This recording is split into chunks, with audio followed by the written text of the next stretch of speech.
Assalamualaikum warahmatullahi wabarakatuh. Kami dari kelompok 6 yang beranggotakan 1. Muhammad Ulil Fadli dan Fatihatin Nahdiyatul Ilmiah akan mempresentasikan hakikat manusia sebagai dai dan mad'u. Pengertian hakikat. Hakikat berasal dari bahasa Arab, yakni dari kata al-haq dalam bahasa Indonesia yang menjadi kata pokok yaitu kata hak, yang berarti milik atau kepunyaan, kebenaran, maupun yang benar-benar ada. Secara etimologi, hakikat berarti inti sesuatu, puncak atau sumber dari segala sesuatu. Dapat disimpulkan bahwa hakikat adalah kalimat atau ungkapan yang digunakan untuk menunjukkan makna yang sebenarnya atau makna yang paling dasar dari sesuatu seperti benda, kondisi, atau pikiran. Akan tetapi, ada beberapa yang menjadi ungkapan yang sudah sering digunakan dalam kondisi tertentu, sehingga menjadi semacam konvensi. Hakikat seperti itu disebut sebagai hakikat secara adat kebiasaan. Pengertian dai. Dai berasal dari kata bahasa Arab yang merupakan bentuk fa'il dari kata da'a, yada'u da'watan, da'i. Sehingga dai memiliki arti orang yang melakukan dakwah atau menyampaikan pesan dakwah kepada orang lain. Setiap muslim adalah dai dalam arti luas, karena setiap orang Islam yang berakal mukallaf memiliki kewajiban menyampaikan ajaran Islam.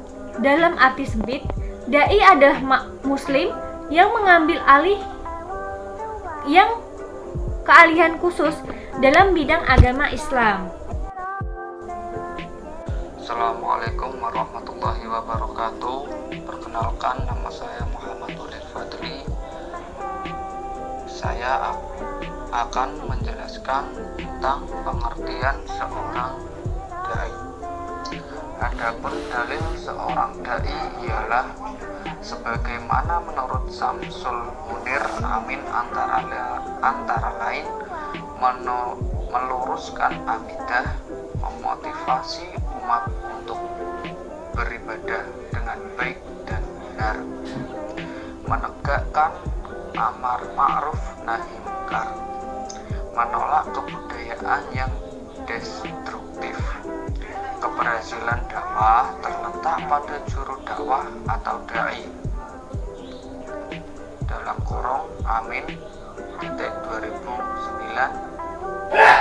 nomor 86. Dalam hal ini Rasulullah SAW telah sebagaimana firman Allah Subhanahu wa taala sebagai berikut. Ayyuhal muzzamilu qumil laila illa qalilan nasfatu awin qusminhu qalilan awir awzid alaihi warattilil qur'ana tartila inna sanulqi alaika qawlan sakila inna nasyi'atal laili hiya ashadda wa aqwamukila inna laka fin nahari sabbihan tawila wadhkurisma rabbika wa tabattal ilaihi tabtila Rabbul masyriqi wal maghribi la ilaha illa huwa fattakhidhu wakila wa asbir ala ma yaquluna wahjurhum hajaran jamila, yang artinya ialah wahai orang-orang yang berselimut, bangunlah dalam kurung untuk sholat pada malam hari, kecuali sebagian kecil yaitu separuhnya atau kurang sedikit dari itu atau lebih dari seperdua itu, dan bacalah Al-Quran itu dengan perlahan-lahan. Sesungguhnya kami akan menurunkan kepadamu perbuatan yang berat. Sesungguhnya di waktu malam adalah lebih tepat dalam kurung untuk khusyuk dan bacaan di waktu itu lebih berkesan. Sesungguhnya kamu pada siang hari mempunyai urusan yang panjang. Sebutlah nama Tuhanmu dan beribadatlah kepadanya dengan penuh ketekunan. Dialah Tuhan musyrik dan maghrib, tiada Tuhan yang berhak disembah melainkan Dia. Maka ambillah Dia sebagai pelindung dan bersabarlah terhadap apa yang mereka ucapkan dan jauhilah mereka dengan cara yang baik. Quran Surat Al-Muzammil ayat 1-5.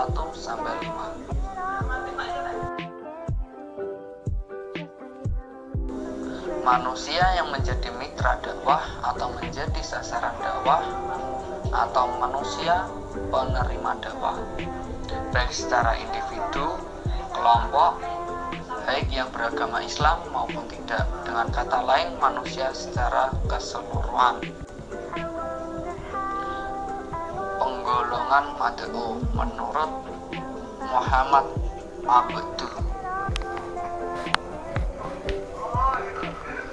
yakni ada 3. Yang pertama yaitu golongan awam, yang yakni kebanyakan orang yang belum dapat berpikir secara kritis dan mendalam, belum dapat menangkap pengertian-pengertian yang tinggi.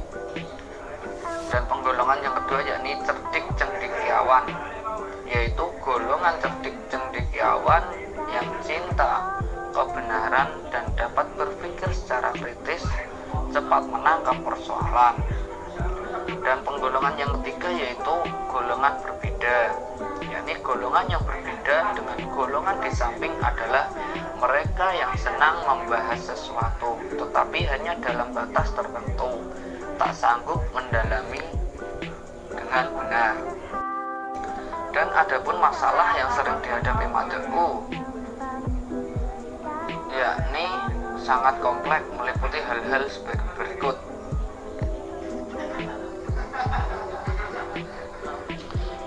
Yang pertama yakni masalah keimanan atau ketauhidan yang semakin lemah dan banyak dicemari oleh perbuatan syirik, khurafat dan tahayul, terutama di lapisan masyarakat yang kurang pendidikan. Yang kedua, masalah keimanan, dan yang kedua yaitu masalah ekonomi yang dipicu oleh krisis moneter dan kondisi kehidupan di bawah garis kemiskinan, banyaknya pengangguran, sulitnya lapang pekerjaan, lemahnya etos kerja dan keterampilan terbatas. Yang selanjutnya masalah sosial yang semakin menonjol, seperti menurunnya kepedulian antar sesama manusia, tenggang rasa yang semakin berkurang, keluarga yang tidak harmonis, kenakalan remaja, prostitusi, dan penyalahgunaan obat-obat terlarang, dan sebagainya. Yang selanjutnya ialah masalah budaya dan sekularistik dan hedonistik. Media komunikasi dan informasi dengan teknologi yang semakin canggih telah membuat tanggul kekuatan moral dan akhlak tak berdaya.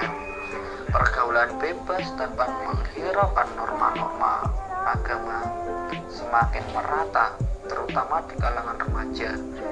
Tindak kriminalitas, perkosaan, dan pembunuhan telah menjadi berita harian. Budaya sogok, korupsi, dan komisi serta seperti telah menjadi kebutuhan yang dilegakan. Sekian dari saya, terima kasih. Hakikat relasi dai dan mad'u. Kredibilitas dai. Kompetensi juru dakwah atau dai terbagi menjadi 8 kriteria, yaitu kemampuan berkomunikasi, kemampuan penguasaan diri, pengetahuan psikologi, pengetahuan pendidikan, pengetahuan agama, pengetahuan Al-Quran, pengetahuan hadis, dan pengetahuan umum. Kebutuhan mad'u. Setiap individu seorang mad'u seperti memiliki harapan pada saat mendengarkan materi dakwah, dan kepentingan dakwah itu berpusat kepada apa yang dibutuhkan masyarakat, bukan kepada yang dikehendaki seorang dai.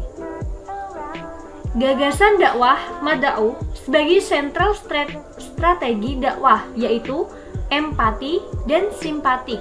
Dalam dakwah menghendaki sikap yang menetapkan dai dalam posisi mad'u. Humanis ialah pengakuan terhadap sisi kemanusiaan mad'u secara utuh, baik pemikiran kejiwaan maupun problem. Terima kasih. Wabillahi taufiq wal hidayah. Wassalamualaikum warahmatullahi wabarakatuh.